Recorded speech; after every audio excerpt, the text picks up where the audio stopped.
आप देख रहे हैं नेटवर्क 33 राजकुमार के साथ। तो चलिए बढ़ते हैं आज की कहानी की ओर। दोस्तों, खामोशी की वो रात ना जाने मेरे साथ कौन सा ऐसा इतिहास बनाने वाली थी कि इसके बारे में मैंने कभी सोचा भी नहीं था।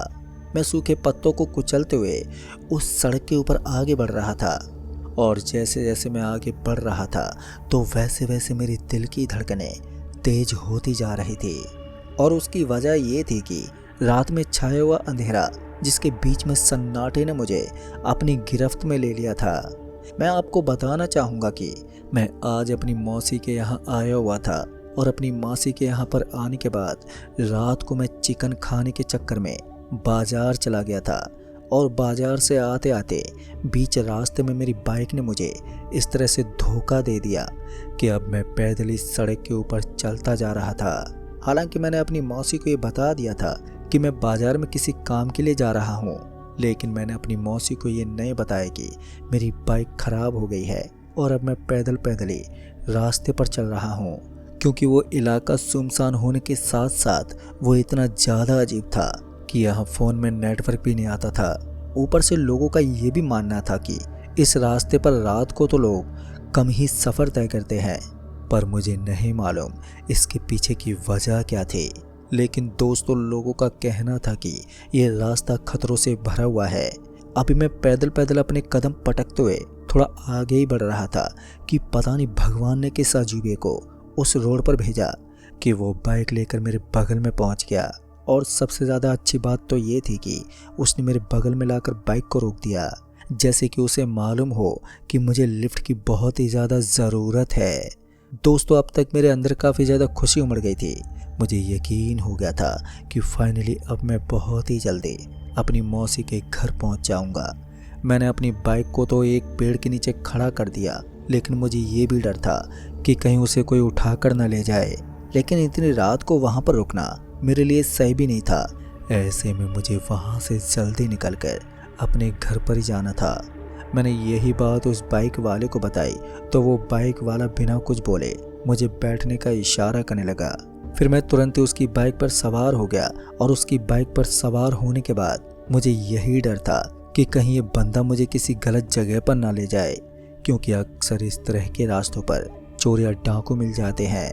लेकिन उस आदमी का नेचर देखकर तो ऐसा ही लग रहा था कि वो आदमी बिल्कुल सही है।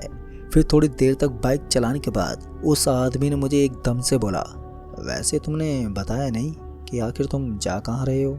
इस पर मैंने उस आदमी को बोला, वो अरे भाई साहब, मेरी बाइक ख़राब हो गई थी ना, इसीलिए मैं पैदल ही गाँव की तरफ चल पड़ा। वैसे वो गाँव मेरा नहीं है, क्योंकि वहाँ मेरी मौसी रहती है और मुझे जल्दी से जल्दी वहाँ पहुँचना है, वरना आज मेरी मौसी की डांट बहुत भारी पड़ने वाली है मुझ पर। इतना कहकर मैं हल्का हल्का हंसने लगा और तभी उसने ब्रेक लगा दिया। मुझे नहीं मालूम कि उसने ब्रेक क्यों लगाया, लेकिन उस आदमी ने एकदम से बोला, अपनी आंख बंद कर लो।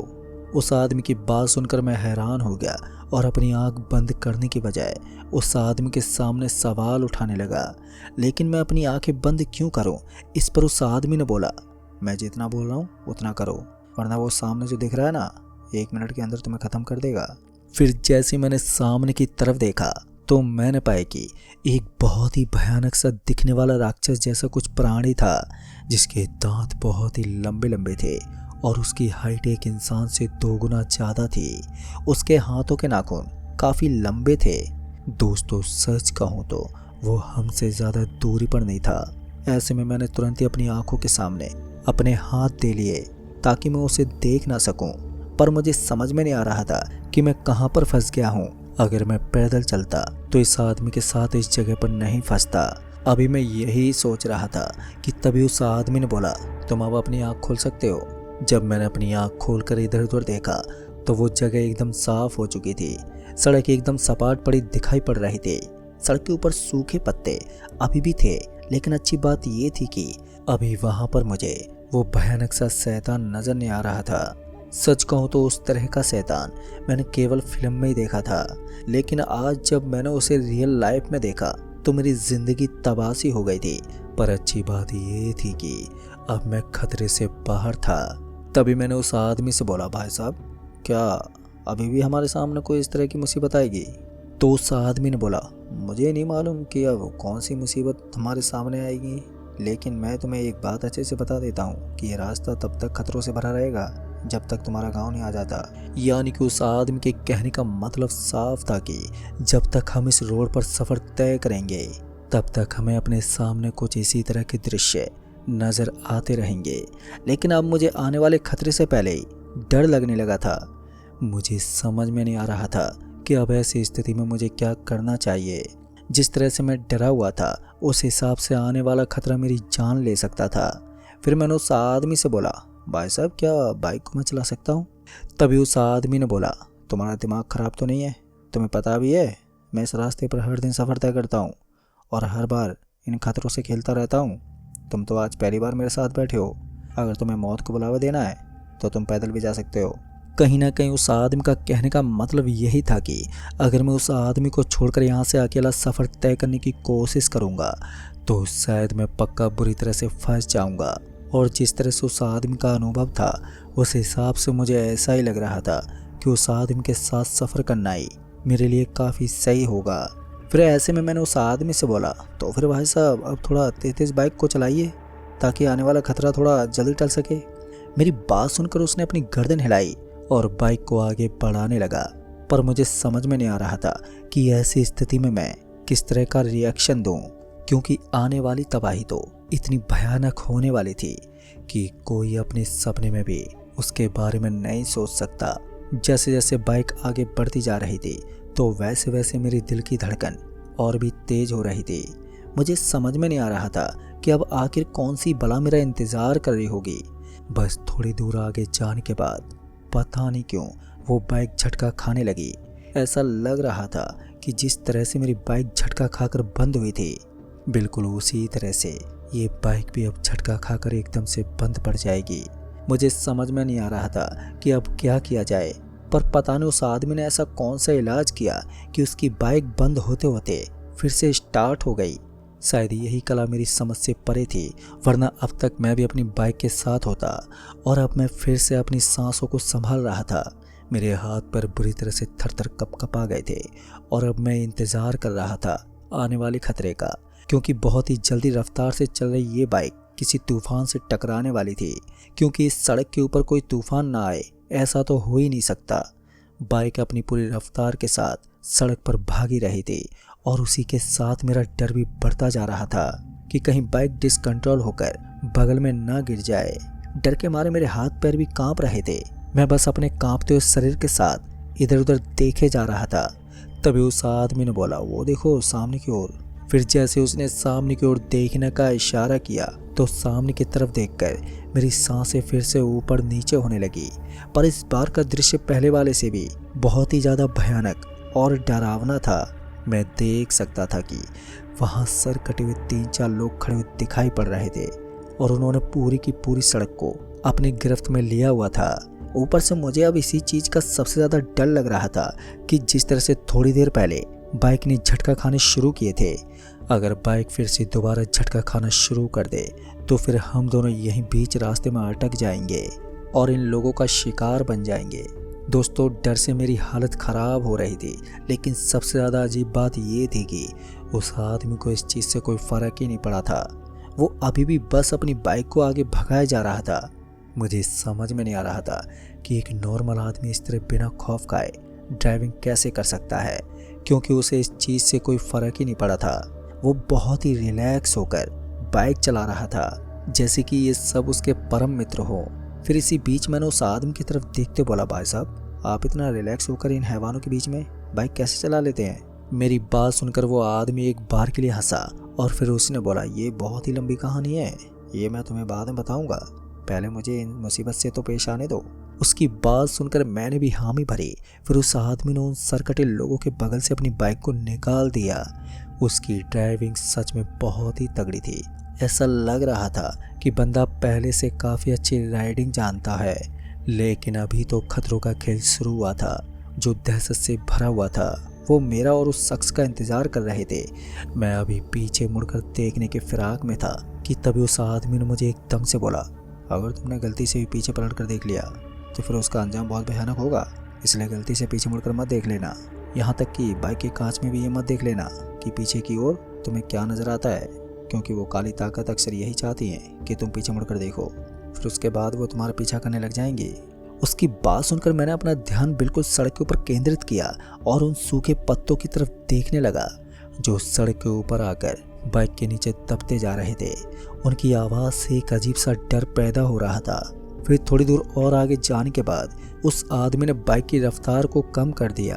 अभी तक हमने दो बहुत ही भयानक और डरावने पड़ाव पार किए थे, लेकिन इस आदमी ने अब मुझे बताया कि अब जो हमारे साथ होगा वो किसी मौत के मंजर से कम नहीं होगा। शायद इस मुसीबत से पेश आना तुम्हारे लिए बहुत ही मुश्किल हो, इसलिए बेहतर होगा कि जितना हो सके तो इन चीज़ों को अवॉइड करने की कोशिश करो। मैं चाहता तो उस वक्त ही अपनी आंखें बंद करके बाइक के चलने का एहसास कर सकता था, लेकिन मैं भी अब इस चीज़ को देखने के लिए उत्सुक था कि आखिर किस तरह का पड़ाव हमारा इंतज़ार कर रहा होगा। पर पता नहीं क्यों, लेकिन मुझे उस आदमी पर पूरा यकीन था कि ये मुझे ज़रूर एक नई ज़िंदगी देगा। लेकिन दोस्तों, वो कहते हैं ना, अक्सर किसी पर पूरी तरह से डिपेंड हो जाना इंसान के लिए भी कभी कभी बहुत भयानक साबित होता है। चलती हुई तेज बाइक ने अचानक से अपनी रफ्तार में अपने आप गिरावट लाना शुरू कर दिया। ऐसा लग रहा था कि यह आदमी जानबूझकर बाइक को स्लो कर रहा है, लेकिन उस आदमी का रिएक्शन देखकर तो ऐसा ही लग रहा था कि वो भी थोड़ा हैरान हो गया था। तभी उस आदमी ने बोला, अब मैं बाइक को नहीं चला पाऊंगा, जितना जल्दी हो सके इस बाइक से उतरकर पैदल भागने की कोशिश करो, और हाँ, मेरी चिंता मत करना। पता नहीं क्यों, लेकिन उस आदमी को अकेला उस जगह पर छोड़कर जाने का मेरा मन नहीं कर रहा था। अगर मैं आगे जाकर किसी भी भयानक मुसीबत में फंस जाता तो वही मेरी मदद कर सकता था। इसलिए मैंने उस आदमी से बोला, नहीं भाई साहब, आपका मेरा साथ होना बहुत ज़रूरी है। मगर वो आदमी मेरी बात नहीं मान रहा था और बार बार मैंने उसके सामने यही जवाब जारी रखा कि मैं उसके बिना यहाँ से नहीं जाऊँगा। और आखिर में उसने जो मेरे साथ किया वो किसी अजीब रहस्य से कम नहीं था। फिर अचानक से उस आदमी ने अपने पूरे शरीर का रंग रूप बदलना शुरू कर दिया। अब उसका शरीर पहले से काफ़ी ज़्यादा भयानक बन गया था और उसके बदलते हुए शरीर को देखकर मुझे ऐसा लग रहा था जैसे कि अब उसका शरीर पूरी तरह से बदलकर किसी भेड़िए की तरह बन जाएगा। पता नहीं क्यों डर के मारे मेरी हालत पतली पड़ती जा रही थी। मुझे समझ में नहीं आ रहा था कि आखिर अब मैं क्या करूं और आखिर यह आदमी मेरे साथ क्या करने वाला है। इससे पहले कि मैं कुछ सोचता कि उसने फिर एक बार से बोला, देखो, अगर तुम यहाँ से नहीं भागे तो मैं तुम्हें अपना शिकार बना लूँगा। अब ये सुनते ही मैंने सर पर दौड़ लगानी शुरू कर दी। मैं उस रोड के ऊपर किसी पागल कुत्ते की तरफ भागे जा रहा था। आसपास में मुझे बहुत ही भयानक से सूखे पेड़ के पत्ते दिखाई पड़ रहे थे। अब ये रास्ता मुझे आज के दिन और दिनों से कुछ बहुत ही ज़्यादा भयानक लग रहा था। ऐसा लग रहा था कि इस रास्ते पर भागते भागते आज मैं अपना दम तोड़ दूंगा। लेकिन मैंने भी अपनी हिम्मत बनाए रखी और किसी तरह से उस भयंकर से दिखने वाले रास्ते पर लगातार भागता ही रहा। भागते भागते अब मेरी सांसें भी लगातार जवाब देने लगी थी। मुझे समझ में नहीं आ रहा था कि अब थोड़ी देर के लिए आराम करने के लिए मुझे किस तरह की तलाश करनी चाहिए, क्योंकि आसपास में मुझे ऐसा कोई भी नज़ारा दिख ही नहीं रहा था जहां पर बैठकर मैं थोड़ी देर के लिए भी इंतज़ार कर सकूं। ऊपर से मुझे यही डर था कि अगर मैंने यहाँ से भागना छोड़ा तो ना जाने कौन सी ताकत मुझे मौत के घाट उतारने के लिए तरस रही होगी। दोस्तों, आसान शब्दों में बोला जाए तो मेरे साथ कभी भी कोई भी दुर्घटना हो सकती थी और ऐसी हालत में मैंने एक बार के लिए अपने पीछे पलटकर देखने की कोशिश की, लेकिन पीछे का नज़ारा भी एकदम साफ दिखाई पड़ रहा था। दूर दूर तक मुझे कोई भी दिखाई नहीं दे रहा था। उस भयंकर और अजीब से सन्नाटे के बीच में मैं अपने कदमों की रफ्तार को वैसे की वैसे ही बनाए हुए था। फिर थोड़ी दूर आगे बढ़ने के बाद मुझे ऐसा महसूस हुआ कि बहुत ही भयंकर गर्मी ने मुझे अपनी गिरफ्त में ले लिया है, जिसकी वजह से मेरा पूरा शरीर पसीने से तरबतर हो चुका है। मैं अपनी ओर से पूरी कोशिश करने के बावजूद भी कुछ कदम भी आगे नहीं भाग पाया और वहीं सड़क पर एकदम से नीचे गिर पड़ा। पर मैं इतनी ज़ोर से गिरा था कि मेरा सर बहुत ज़ोर से सड़क पर टकरा गया और फिर मेरी आंखों के सामने काला काला अंधेरा छा गया। फिर उसके बाद जब मैंने अपनी आंखें खोलकर देखा तो मुझे इधर उधर दूर दूर तक केवल और केवल खाली पड़ी सड़क ही दिखाई पड़ रही थी। पर अब तक सुबह भी हो चुकी थी और जब मैंने ठीक से एहसास किया तो मैं बीच मझधार में था। लेकिन अच्छी बात ये थी कि अब तक मैं अपनी जान बचाने में सक्षम रहा था और उसके बाद मैं सीधा अपने लक्ष्य तक पहुंचा। फिर घर पहुंचकर भी मैंने अपने घर वालों को पूरी बात बता दी, लेकिन तब तक वो सारी घटनाएं मेरा पीछा छोड़ चुकी थी और उसके बाद मैंने कभी भी इस तरह की डरावनी घटना का एहसास नहीं किया। तो दोस्तों, इस कहानी में बस इतना ही। कहानी आपको पसंद आई हो तो वीडियो को लाइक शेयर कमेंट ज़रूर कर दें। तो मैं आपका दोस्त राजकुमार जल्द ही मिलूंगा ऐसी एक और डरावनी कहानी के साथ। तब तक के लिए बाय एंड टेक केयर।